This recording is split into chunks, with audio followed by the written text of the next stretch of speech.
El Arca de la Alianza era un cofre sagrado que contenía las tablas de piedra donde figuraban los 10 mandamientos que Dios entregó a Moisés en el monte Sinaí. La Biblia habla en el libro de Éxodo capítulo 25 versículo 10 del mandato de Dios de construir el Arca del Testimonio. Harán también un arca de madera de acacia, cuya longitud será de 2 codos y medio, su anchura de codo y medio, y su altura de codo y medio, y la cubrirás de oro puro por dentro y por fuera, y harás sobre ella una cornisa de oro alrededor. Fundirás para ella 4 anillos de oro, que pondrás en sus 4 esquinas, 2 anillos a un lado de ella y 2 anillos al otro lado. Harás unas varas de madera de acacia, las cuales cubrirás de oro. Y meterás las varas por los anillos a los lados del arca, para llevar el arca con ellas. Las varas quedarán en los anillos del arca. No se quitarán de ella. Y pondrás en el arca el testimonio que yo te daré. Y harás un propiciatorio de oro fino, cuya longitud será de 2 codos y medio, y su anchura de codo y medio. Harás también 2 querubines de oro. Labrados a martillo los harás en los 2 extremos del propiciatorio. Cuando el arca permanecía en el desierto, la tienda del encuentro servía como santuario portátil durante los años en el desierto. Dentro de la tienda, en el centro, estaba el Arca de la Alianza y luego zonas sagradas. Sacerdotes, hombres, mujeres en relación al espacio sagrado. Solo a Moisés y a Aarón se les permitió entrar ante la presencia del Arca.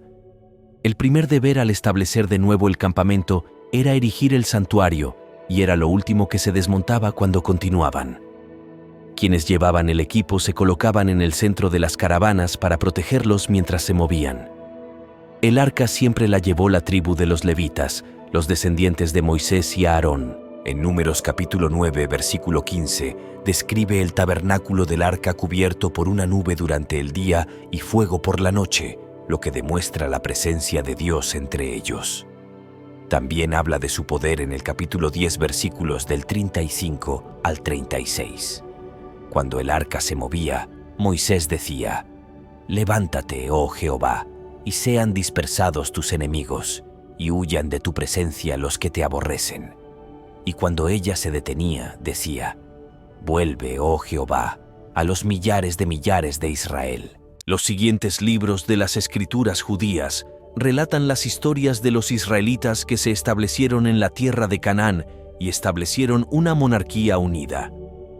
Con la muerte de Moisés y Aarón en el desierto, le correspondió a Josué traer las tribus a la tierra. El libro de Jueces relata la invasión de los filisteos, que resultó en varias derrotas para los israelitas, que llevaron el arca a la batalla como seguro contra el enemigo, pero para su gran consternación, los filisteos la capturaron y la instalaron en su templo dedicado a Dagón, su dios principal en Asdod. Los filisteos fueron castigados con tumores y forúnculos, y un azote de ratones destruyó su grano, y la estatua de su dios fue destruida. Pusieron el arca en un carro y se la enviaron de regreso a los israelitas.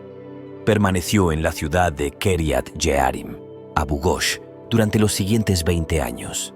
En el reinado del rey David, se tenía planes de construir una casa permanente para Dios, un templo de piedra, y el rey ordenó que llevaran el arca a la ciudad. Cuando el carro se tambaleó en el camino, una de las personas que lo transportaba levantó la mano para detener su caída, por lo que murió instantáneamente. El arca era un objeto sagrado y debía ser llevado solo por los sacerdotes levitas, tomando las varas en las anillas que estaban a los lados del arca. David hizo que los levitas llevaran el arca a la ciudad, pero David no pudo construir el templo porque era pecador. Solo su hijo Salomón logró esta hazaña. El arca de la alianza fue colocada en el mismo centro del templo de Salomón, en el lugar santísimo. Solo el sumo sacerdote podía entrar al lugar santísimo en Yom Kippur. Yom Kippur se convirtió en un ritual anual, el día de la expiación. Levítico capítulo 16.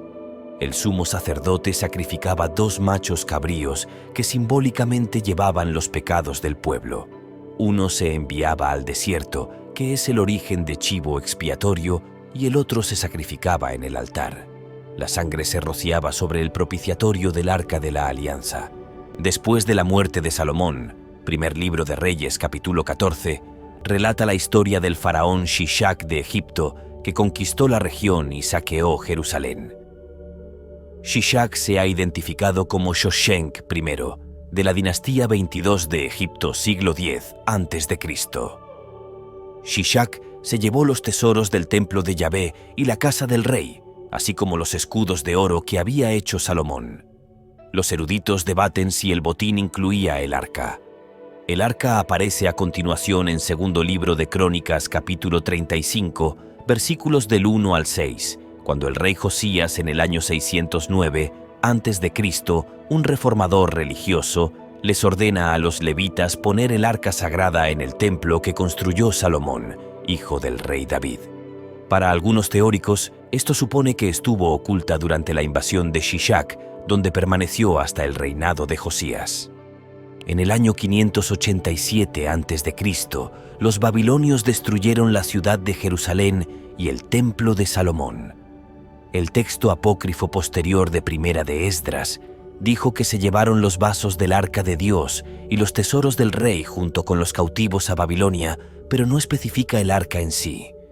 Las escrituras judías que narran las historias de la vida en Babilonia y en Persia no hacen mención del arca. También los libros de los Macabeos relatan la exitosa revuelta judía contra el dominio griego bajo Antíoco Epífanes en año 167 a.C. Este segundo libro afirmaba que durante la invasión babilónica, el profeta Jeremías escondió el fuego sagrado del templo. Los registros muestran que fue el profeta Jeremías quien, impulsado por un mensaje divino, dio órdenes de que la tienda del encuentro y el arca fueran con él. Luego se fue a la montaña, desde cuya cima Moisés vio la tierra prometida de Dios, Monte Nebo. Cuando llegó a la montaña, Jeremías encontró una cueva.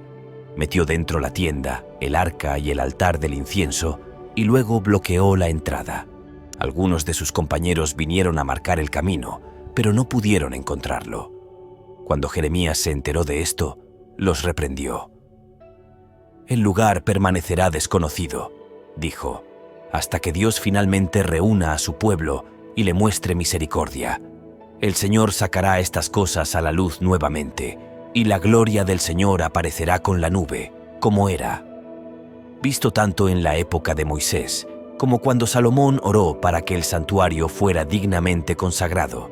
Segundo libro de Macabeos, capítulo 2. Es a partir de este momento en la cronología de la historia de Israel que eruditos, arqueólogos y aficionados han estado buscando el Arca del Pacto en los últimos siglos.